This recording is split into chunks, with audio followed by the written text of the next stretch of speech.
got to tell y'all about this thing called life. You know I got to share it. See, there's this thing called life. Hello, everybody. Welcome to episode 45 of In a Good Way podcast. Today, I have a very special guest, and I'm very excited to have her here, Jane Fecteau. She is an intuitive healer. She's from Intuitive Healing Inc. So you can find her on janefecteau.com, correct? Yes. And she's a medical intuitive and energy healer. She specializes in chronic pain and chronic illness, which kind of ties in how how we came in contact, which we'll talk about later. So, but first off, I want to welcome Jane. So thank you so much, Jane, for being here. I'm honored. Thank you, Omar, for inviting me to your Zoom interview, which will be a podcast also. I'm very excited about this. I haven't done any podcasts, and you were recommended to me, and I knew immediately that I should contact you and do this podcast and do this interview. Wow, that's no, and the same. You were recommended, and by a previous interviewee. Is that the right word? Interviewee? Yeah. Someone I interviewed, who is I don't know if it's the right way of saying it, NDE experiencer, survivor. I'm not sure which the right terminology, but one of my previous guests, Natalie Sedman, who was a lot of fun having on. So as soon as she recommended you, I was like, okay, let me reach out to her and we'll see how that goes. So, and it's been great, right? We've had correspondence for a few weeks now, and we'll get into that. But first off, I always like to start off because obviously, right, you're an intuitive healer, which means to some people, and I'll let you explain it more in detail, but they might think intuitive healer, like, what does that mean? And it's almost like having that faith of something you can't see, right?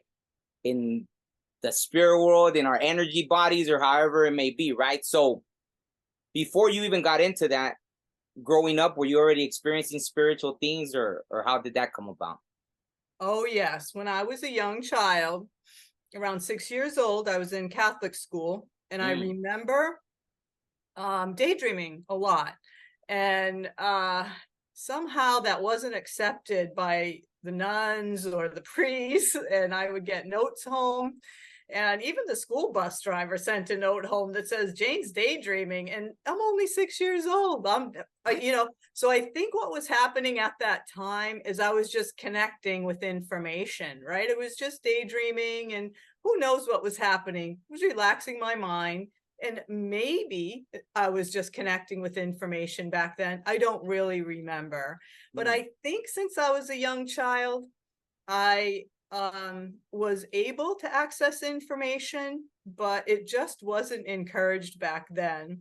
So many years later, I had the opportunity to now I see I had the opportunity to connect again later in life.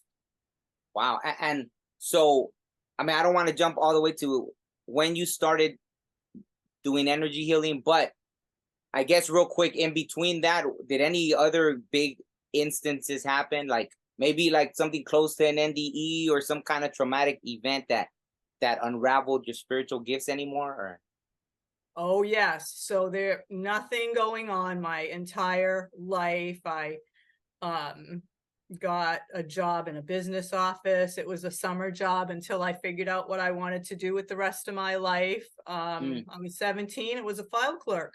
And it was just a summer job till I figured out what I wanted to do with the rest of my life. And I actually ended up moving up in the business office, position by position by position by position, until in a 27-year period of time, I was corporate healthcare finance. And so the event that happened that made me aware of energy healing was I sustained an injury at work, and I came to find out later that I was chemically injured. Oh, wow. Only because I was having some chemical sensitivities. to the copier paper room, to people who wore perfume, to cologne, different things like that. And I thought, wow, that's really odd. I don't feel well. And now all of a sudden I'm sensitive to scented products and chemicals and things like that. And my friend Deb, who worked in the accounting department right across the hall, said, you have chemical sensitivities. Now, I never heard of that before. I never had a problem my whole life. So I couldn't quite figure out what that was, but I knew that it was seriously impacting my life. She gave me the name of her doctor, who is an environmental specialist doctor, and he dealt with people who had chemical sensitivities. There's not many of them left anymore. That was years ago. So anyway, I was working with him. He was trying his best to get me better, but by that time, I couldn't have any scented products. My rubber on my sneakers had to be, the sneakers had to be outside in a tin can. All of my clothes were giving me, like breathing. It was just terrible. My life was coming apart. Wow. And then, so how did this happen? Right? I didn't know, but I was getting sicker and sicker and sicker and sicker. And one day I came into work early and I walked through the admitting department. The kitchen is over to the left. My office is right beside the kitchen. And I walked through the front door, through the reception area, the switchboard and admitting department. And I said, what is that smell? It smells like somebody sprayed Raid. Wow. And the girl at the switchboard said, oh, it's just the guy in the kitchen spraying pesticides. And I'm like, what? Wow. And so I called my doctor and I said, I think I know why I'm so sick. And so then Dolores in accounting found out about what happened. She came running over with a stack of files and she goes, they've been spraying chemicals every 2 weeks here for 12 years. She had a big stack of invoices. So what happened was my little office was right next to the kitchen and they were spraying me every 2 weeks with pesticides. Wow. And I was being, and that's a neurotoxin, right? Yeah. They say it's safe for you, but it was killing me actually. And I was getting sicker and sicker and sicker and sicker. Long story short, I called my doctor and I said, I think I know what happened. I think I know what's happening to me. And I said, I just found out they've been spraying pesticides every 2 weeks right outside my office where the kitchen is, like 10 feet. And I've just never been in early enough to be in the fog of it, right? And so I went right to human resources and I said, where is the sign that says you're going to be spraying pesticides? We have pregnant women here. We have, and so then I called my doctor and I said, this is what had happened. And he goes, spraying pesticides on somebody who's chemically sensitive is like dropping an anvil on a spinal cord patient. He said, you get out of there, give me the name of your human resources VP, and I'll take it from here. Okay, so I had to work off site many, many months. They tried to clean up the place. I was already way, way too sick. So long story short, year or so goes by, maybe 2, I can't remember. I'm sicker and sicker and sicker. I'm getting thinner and thinner and thinner. I'm getting grayer and grayer and grayer. Wow. But I still have a good attitude.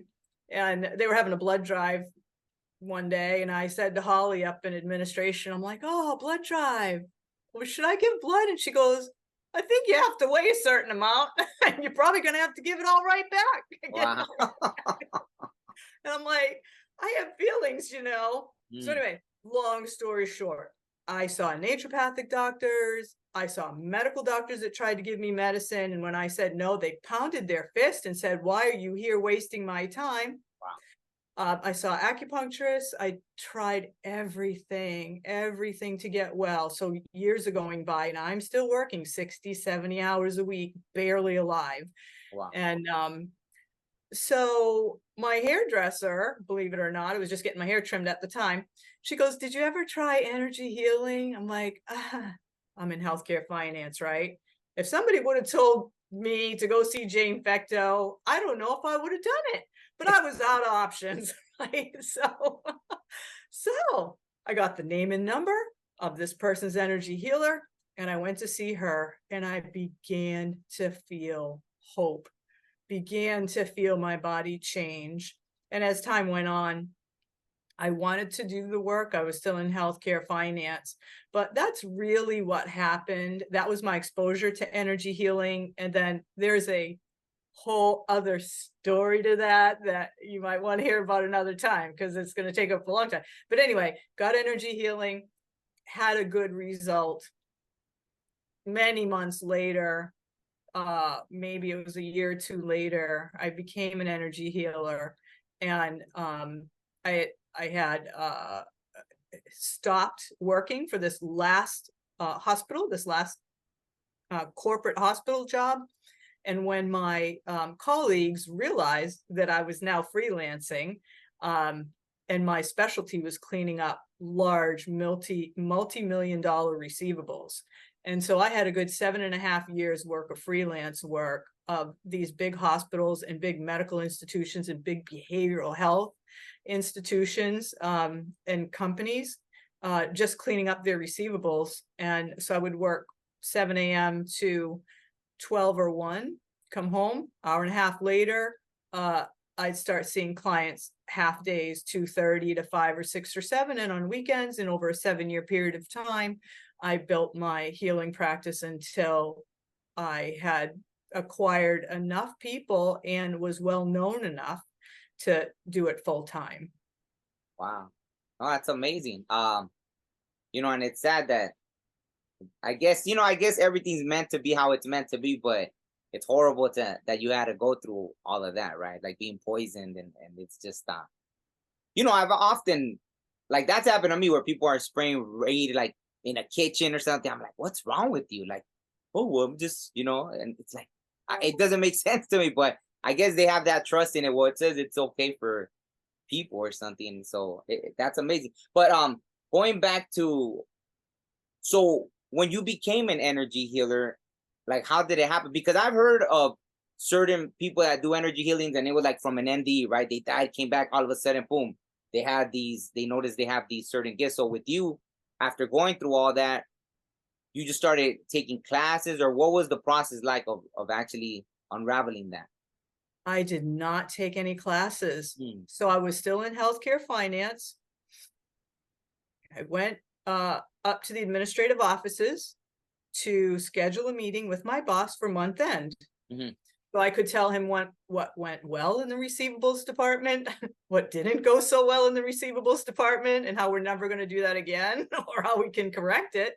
And just kind of give him an update so that he could present to the board of directors where we were in terms of receivables. And so I'm talking to Holly, and I said, hey, Holly, it's time for me to have a scheduled meeting with Greg. Can you check his calendar? Okay. So here she is in front of me, and there's a petition in back of her, and, other people working back of there. And over to the left is Greg's office. So she got up, went to Greg's office to take a look at his schedule, and I could hear people behind the petition talking. And I'm like, it's my friend, we'll say Sam. I don't want to divulge too many names here. And he was clearing his throat. And I'm like, the only time Sam clears his throat like that is if there's something emotional going on. I've known him for 15 years. We re-engineered hospitals together, me and 4 other guys. I'm like, what's wrong with George? Something wrong with the kids? Something wrong with the dog? What's going on? And then I could hear some other people talking, and I wasn't like quite listening, but Holly was in there and I could hear people talking. And what I heard them say was, okay, I'm glad we decided on this night at this time, because when Jane passes away, we're going to need to support each other. What? They were planning a support group to console each other for when I died. Wow. Yep. So I'd been really, really not well for a long, long time. And people knew it, and I knew it. But I'm a firstborn perfectionist, type A person, and I'm not a quitter. I am not a quitter. Okay. So I heard that. And I'm like, oh my goodness. So I peeked into Holly. I'm like, I'll be right back. I went to my office and I sat down and I thought, wow, I knew I was sick, but these my colleagues are really worried about me, really, although they kind of said, but I'm busy. So meanwhile, I was just barely living while I was working, just barely surviving. Okay. So this is kind of the near-death experience that wasn't really a death, right? Absolutely. So I'm like, holy cow. So I go home that night and I'm still thinking about it. I'm like, wow, that's incredible. So in my quiet time, I thought, well, I better talk to God about this. So I knelt beside my bed and I said, Lord, this is what just happened this afternoon at work. Apparently, I'm dying. And I said, I just heard these guys talking about a support group to console themselves for when I die. And I said, listen, God, if you heal me, I will do the right thing. I will heal the people. Just show me what to do. Okay. Went to bed. Okay. Month later, I'm going to see my energy healer. This is part of the story I was going to tell you. Went to see my energy healer. Hey, you need to teach me how to do this work because I'm ready. And she was reluctant. She was reluctant. She was reluctant over months. I tell her what happened. I said, this is what happened. I prayed to God. She's a very spiritual woman. I prayed to God and I asked him to heal me. And I said, I will do the right thing. If you heal me, I'll do the right thing, God, and I'll heal the people. Just show me what to do. So here I am on the table having energy healing done. And she says to me, come kneel at my altar. I'm like, okay. She's my good friend. I'll kneel at your altar. So I kneel at the altar. She blesses me with holy oils on the top of my head, prays over me to hear God's word and understand, be able to discern information on how to help the people. She prays. She anoints me with holy oil. Get on the table, lay on your back. I laid on my back. She anointed my hands, front and back, my forehead to see, to my ears to hear, my eyes to see, my ability to speak, my ability to discern, my ability to have the wisdom and favor to understand how to help people. The whole thing took 90 minutes. So when I was done, she goes, all right, go heal the people. And I'm like, fantastic. So, I didn't really do a lot of studying. I just asked God to show me what to do. So I began to see people in my practice. I said, I'm an energy healer. I would go to business network meetings and I got some business cards. I got a website and I just told people I help, I'm pretty sure I can help you with chronic. I didn't say at the time chronic pain and chronic illness, but that is what it evolved into.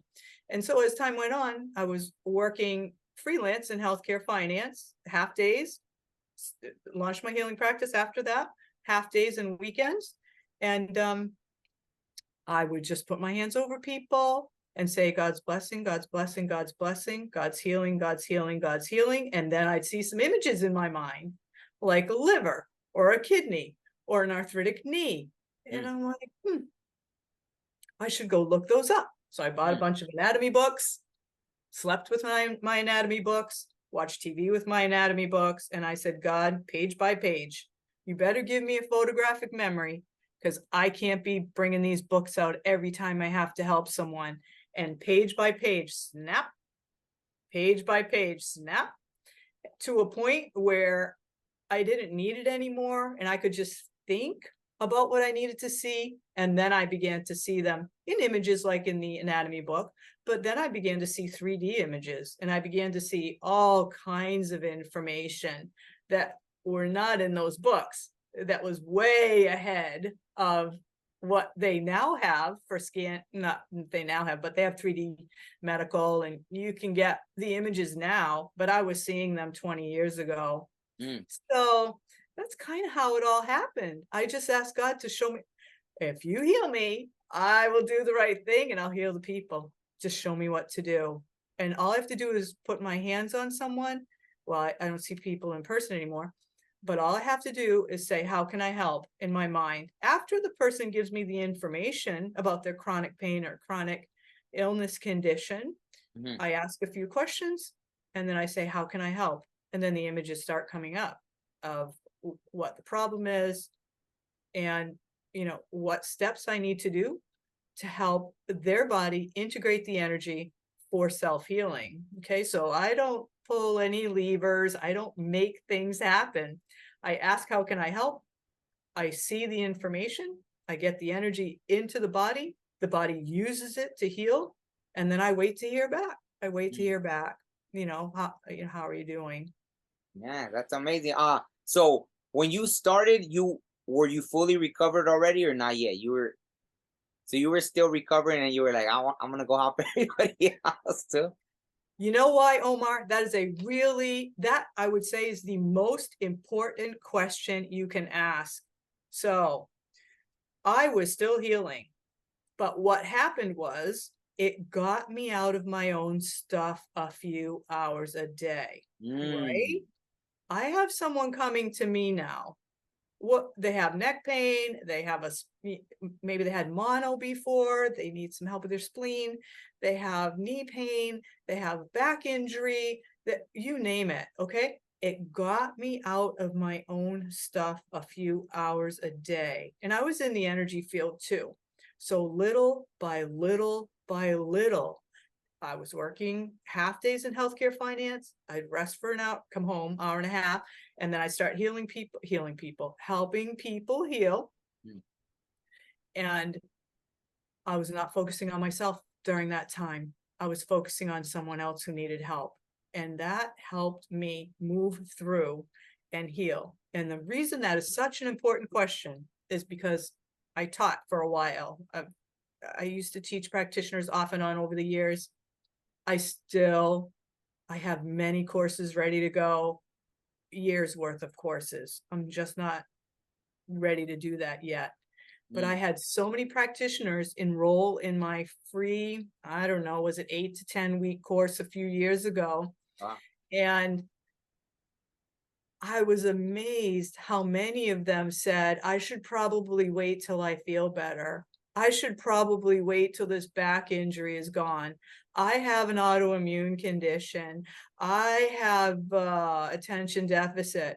I have fatigue, great fatigue. So I should probably wait. And I kept saying, don't wait. Getting the person, being with someone who needs your help will get you out of your I should nots, and get you to a place where you are living having your practice while you're getting well. And too many practitioners decide not to launch a practice and not help people heal because they're waiting to get better. Wow. That's the most important question you could ask me. No, that made all the sense. That made all the sense. Yeah. Because it's true. Like even the times when, I was going, and we'll get into that in a little bit, but with my pain and things I was going through, even when I had anxiety, I'd realize when I first started coming out of it, it was like, oh, I finally got busy and I didn't even think about it. So I didn't get any. Like, that's, amazing. And especially, like you said, helping other people. I realized when I was having anxiety, I had stopped. I became kind of I think life made me bitter about stuff. So I didn't want to help people anymore, because before people would always reach out to me spiritually, this and that. Can you pray for me? All this and that. And at that time, I guess I was just kind of like, no, I don't want to. And, I guess you get stuck with your own thoughts. So it makes perfect sense. It makes absolutely perfect sense. So no, thank you very much for sharing that. I had another question I was going to ask you about that in regards to, so you said you've been already healing for 20 years? Yes, I think 20 years. I stopped counting at 20. 20 at least. Since 2001. Since 2001. Wow. So yeah, 20 years. And like you said, so you see it in your head. So you feel it came from, well, every person, right? You help it, every individual you see, like almost like an x-ray, you said, like of their body or something like that, right? Yeah, what ends up happening if somebody had an arthritic, so here's a new client, they have an arthritic knee. Okay, we'll just use that as an example. And I will ask a few questions because we're over the phone. And I'll say, okay, so you're under medical care. Yes. And your doctor has diagnosed you with an arthritic knee. Yes. And so what makes it better? What makes it worse? Okay. As soon as they start answering those questions, well, you know, going up stairs make it worse. Going up the stairs or going down the stairs. If they say, oh, I can't even make it up the stairs, I have to hang on to things, then I can see the hinge in the knee. So what ends up happening is I see some anatomy and physiology pictures in front of me. And then as they're explaining, going up really is hard to push and they have to hang on. Then I can see the knee structure a little bit better, muscles, ligaments, and tendons, bony structure changes.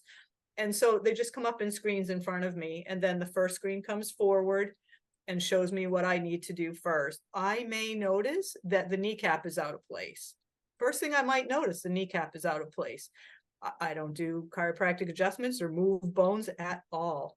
But what I do is relax muscles, ligaments, and tendons so that the knee can remember its proper alignment. So the kneecap goes into place, but now the ankle has been compensating. So the ankle is probably off, the foot is probably off, the hip is probably off, the neck is probably off, right? So as the kneecap shifts, and they can feel it when it does, then I have to look and see, okay, I have to go all the way down to the foot, make my way up past the knee, hip, and all the way up the spine. And I can see the neck went like this because the kneecap was off. So I have to do the whole spine, take pressure off the knee, and then relax muscles, ligaments, and tendons, bring down the inflammation, and then just wait to see how that person heals. But that whole piece can take 20 minutes at least. I can do maybe three sections or three conditions during a session, or three large areas during a session. So it would be like that. I just have learned over the years that when I say how they give me information, when I say how can I help, I start getting images in my mind. I can actually feel what's happening.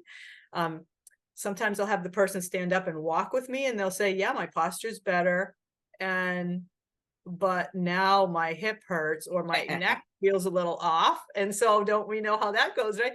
So and so I just help real time, relax muscles, ligaments, and tendons, and get that spine to align, take pressure off the knee, move the hips. I don't move the hips. The body relaxes enough so the hips align, everything aligns.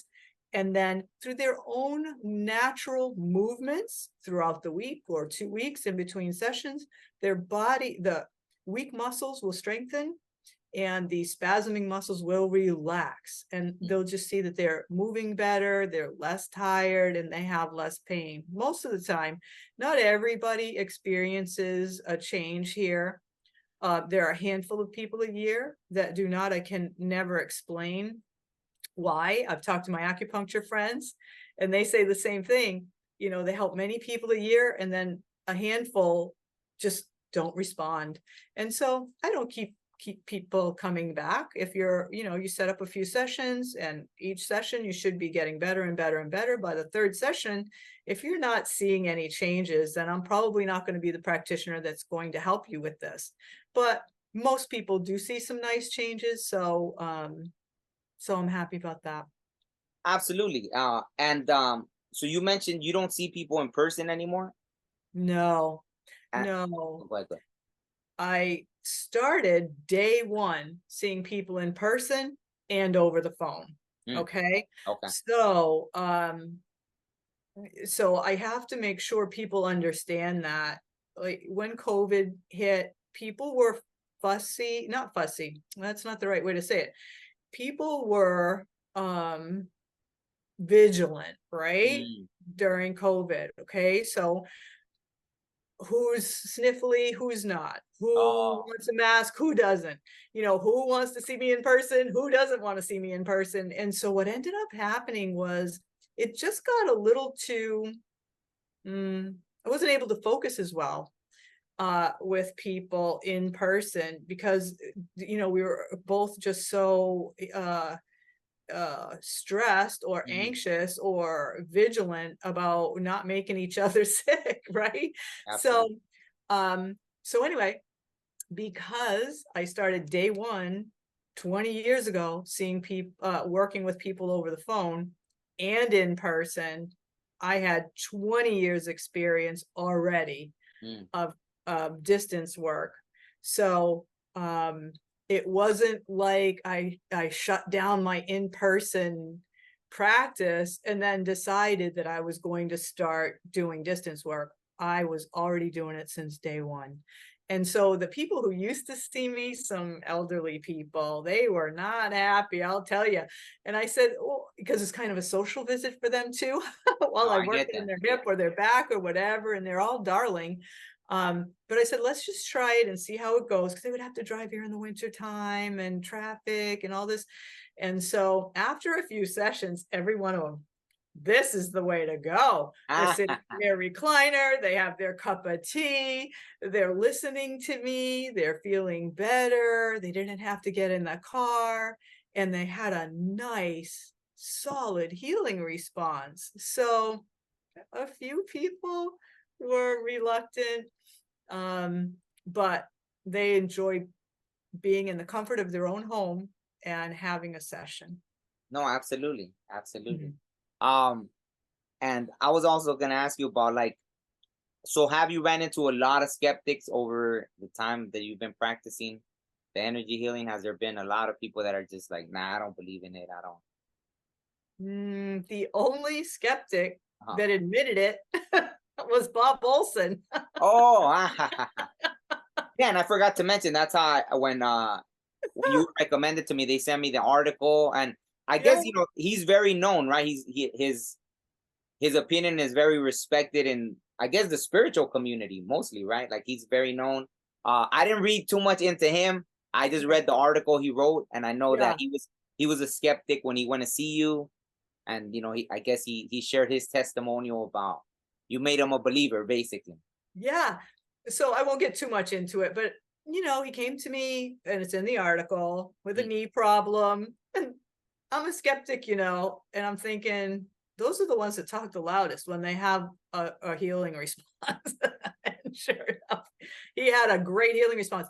But I would say 99% of the people that come here, I don't really have anybody that's a skeptic, because I work with chronic pain and chronic illness, people are ready. They've already been through what I've been through, or more, or worse, or, you know, and so, and their condition either is slow to heal through the medical community, or cannot be resolved through the medical community, or cannot be resolved, or hasn't been resolved through any other type of holistic modality, right? So they try allopathic medicine, and if, you know, they have a response to that, but maybe they are required to take medication, they don't really want to do that, or the medication doesn't agree with them, and then they try acupuncture, they try chiropractic care, they try supplement, they try all these things.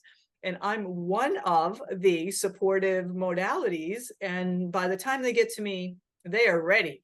They've pretty much tried everything else, and they're just ready to get better. So I don't really have people who say they're skeptics. I think I don't know, maybe one or two over the years.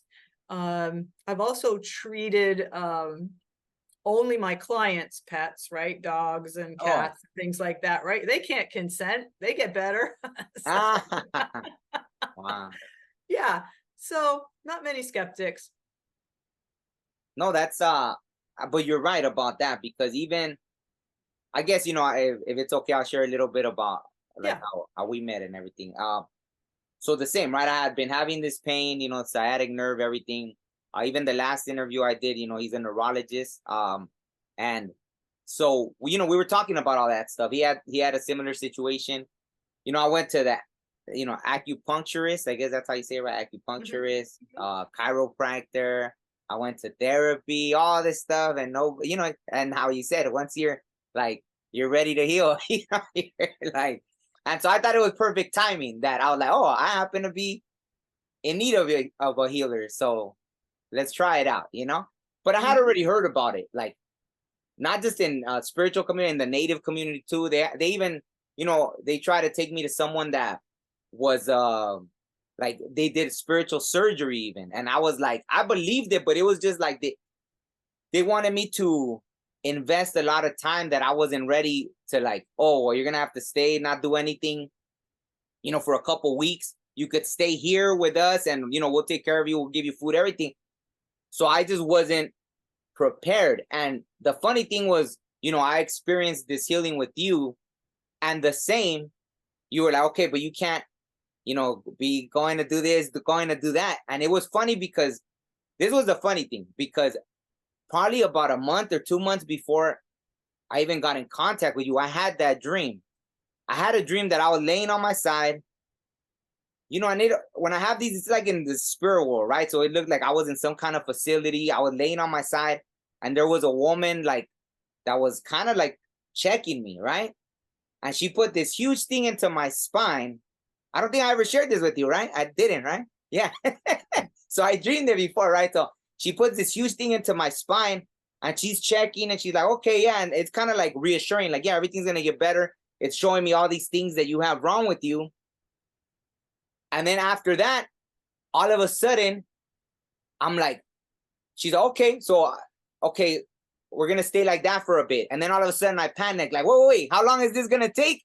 And I remembered after I even had the first session with you, and you're like, okay, you can't do this and that. That was the first thing that popped in my head. Wait, I can't just stay home. I can't do this and that. So I realized that's a huge problem for me, because even when I went to the acupuncturist, the first session after I had all these needles in my back, and he's like, okay, I'll be back in 30 minutes. All of a sudden I had this like, what the hell, 30 minutes? I can't be here for 30 minutes, like laying on my face. So I bring all that up to say it's all part of why I got injured to begin with.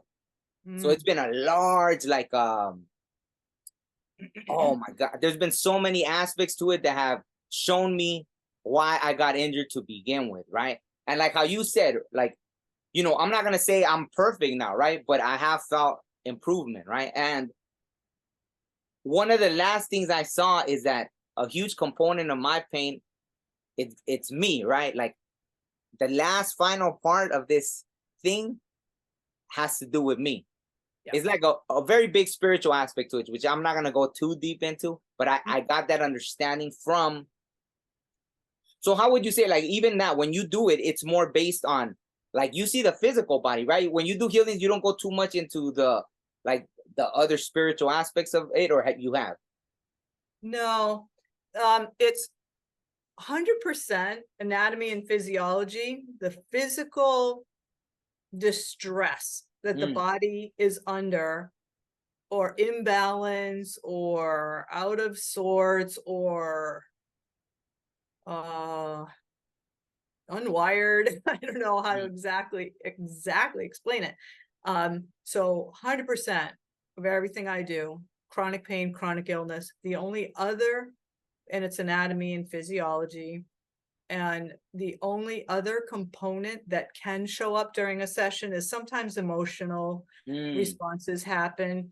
There are practitioners that go straight for emotional trauma, and that's how their gift manifests, and that's how they help people. And people who need that see them first. Oh, for wow. me, people are looking for more, can you take care of this pain? Yeah, absolutely. Not really take care of this pain. Can you make this better? The same way if you had a good result with acupuncture or chiropractic care, those kind of things.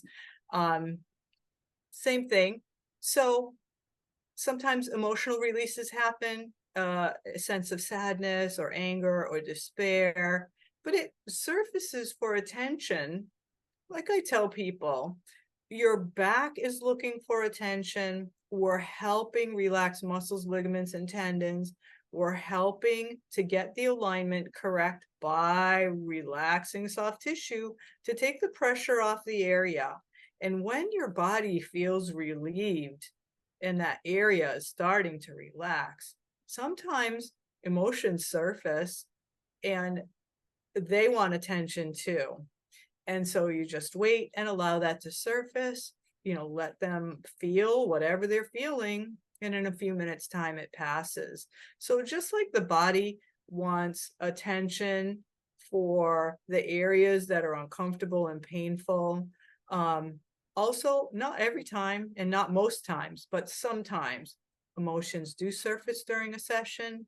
And I just reassure people that it's just like your back that wants some relief. These emotions understand that it's a time for attention and to resolve, or at least begin to resolve. And that's why they're surfacing during the session. Absolutely. And you know, I did, because of all the, I don't know if it's even spiritual, but just, you know, the aspects that cause the pain, there was a lot of imbalance. Because even when I went to the chiropractor, he saw it right away. He was like, oh, this side is of your body is loose, and then this side is really tight. Yeah. And then even that, I guess he's like, you're probably wondering why, if that other side is tight, I'm loosening this side. And he was trying to explain it's just the way it works and this and that. And I did feel some relief with the chiropractor. You know, I did feel a little bit of relief, but he was just way too far to be going. I couldn't take like the pain of, it felt like the damage. And he even said that, he's like, you know what, like every time you come, it's like there's just, you're probably gonna, on the way home, you're gonna get all that like, well, we just fixed kind of thing going. So right. He wanted me, yeah, he definitely wanted me to find someone closer, which is great. That's why doing it remotely makes perfect sense for a lot of people that are going through these pains, right? Like it makes perfect sense. Yeah. But also like you said, like for example, see, like one day that, you know, we had a session, like you told me that you know, sometimes like the pain was relieved on, you know, I think the sciatic nerve even, and then all of a sudden my knee was hurting, and I was like, what? So, but it was funny because I understood it. It's like, but it's all, see, that's where I tie in the spiritual aspect. It's almost like the pain was like, I don't want to leave yet, so I'm gonna go somewhere else. Yeah. Or it could be your body is just aligning, and now the areas that compensated for a while, now, you know, we're gonna feel it. So, or it could be both. Yeah. Well, because I didn't do anything that day, for even though, like you said, like things were correcting themselves, I didn't really do anything so the pain could have been that extreme. There was just no reason. It was like everything else was feeling better. Then all of a sudden it's like, oh wow, like what?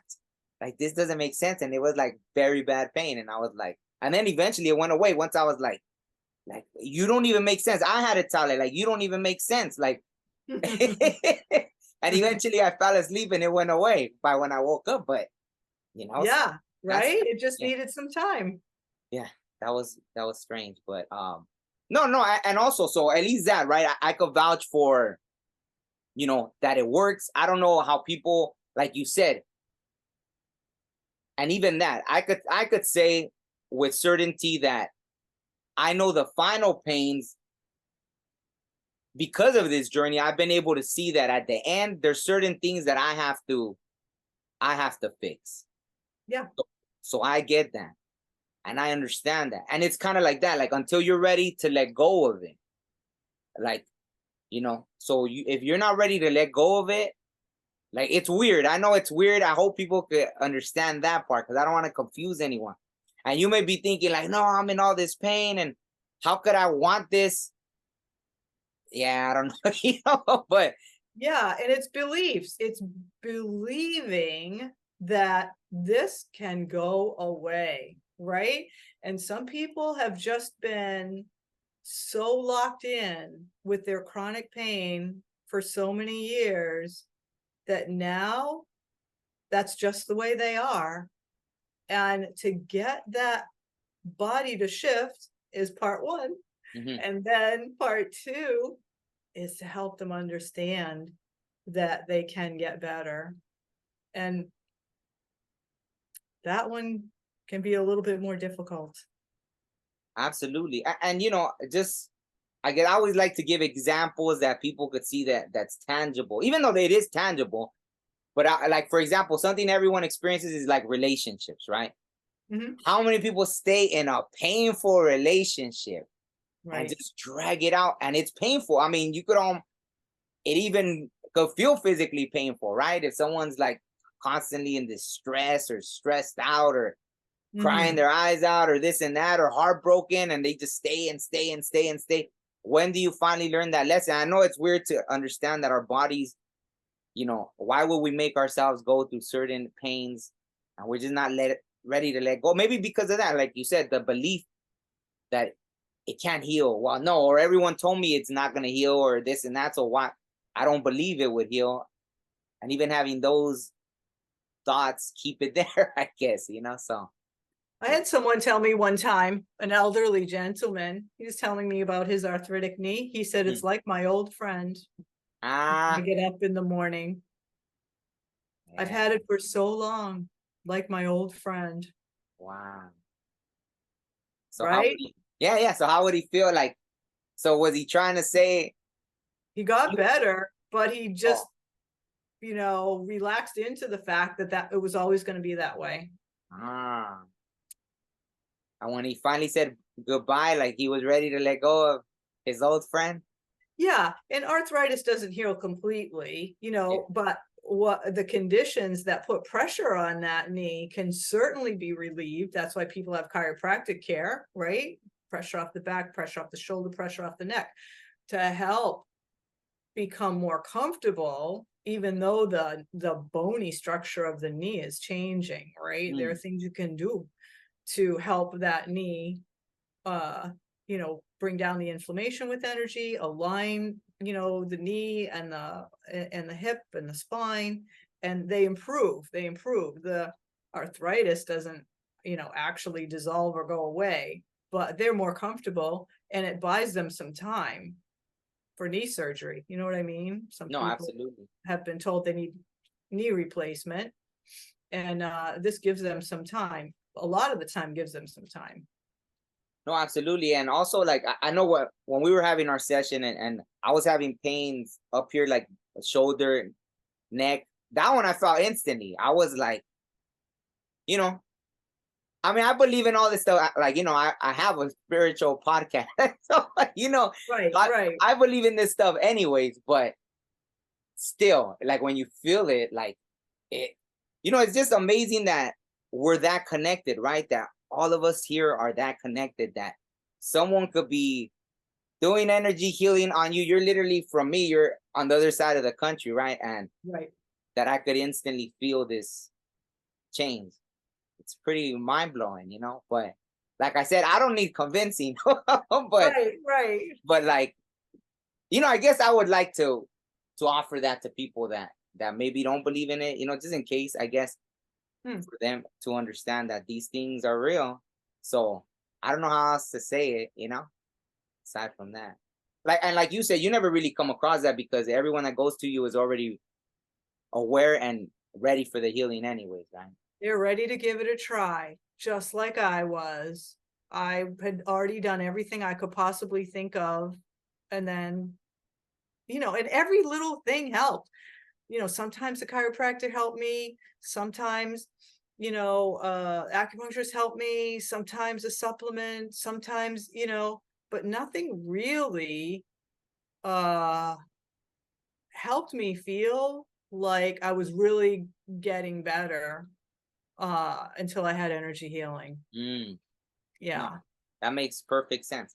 Yeah. And so I know we're coming, the time wise, we're coming to the end of our time. So usually when people schedule sessions with you, how much in advance do they have to notify you? How busy are you at this time? And also, how can they contact you? They can contact me by going to my website, janefecteau.com. I'm a medical intuitive energy healer. I specialize in people who have chronic pain and chronic illness.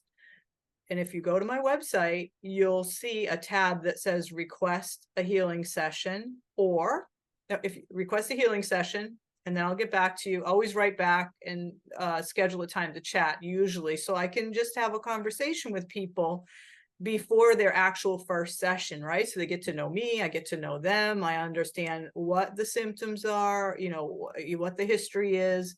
And then by the time they have their first session, I have my notes ready to go. We can have our first session. I'm booked out 2 or 3 weeks in advance now. So people reschedule here and there. It's not very often though. So I would say the wait time would be minimally 2 weeks. And then at the long, the most would be 3 weeks. So you can request a healing session or contact Jane. If you have a question, don't want to schedule a session just yet, have some questions, I'll write back, we'll set up a time to chat. And then typically I ask people to set up 3 sessions, 3 in 3 weeks, or 1 every 2 weeks for 3 sessions and see how you do. Most people are going to need more than that, okay? But we should know in a few sessions if my work is going to make a difference. So, and then we just customize it as we go. If you're feeling better, we set up you had good progress in the first 3 sessions, and then we should set up a couple more, see how you do. As time goes on, we can space those out to 3 weeks, once a month. Some people stay with me a long time, once a month. Some people are every 2 weeks for a long time. I was just thinking about after hours care, but that's people in the hospital that are my clients and they call me. And so, I make accommodations for that, evenings and weekends. But anyway, so yeah, 2 to 3 weeks out.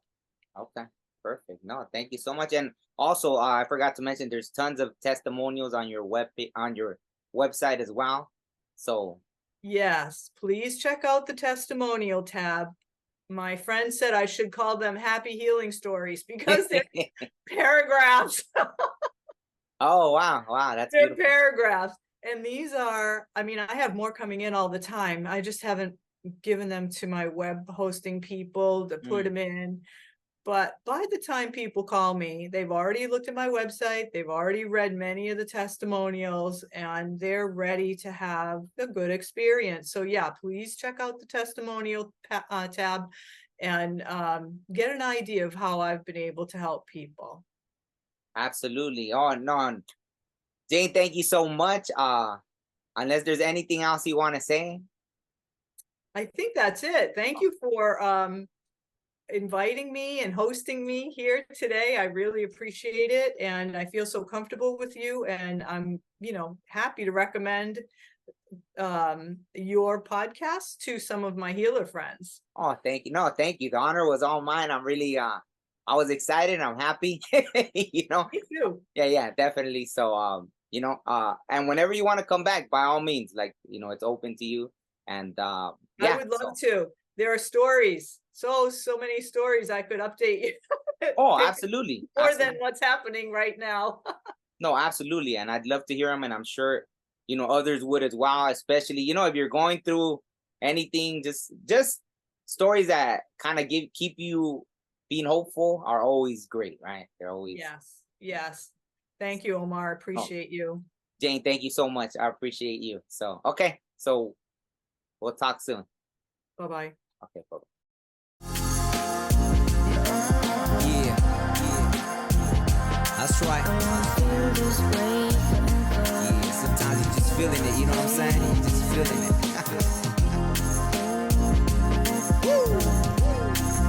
And I want to feel this way forever.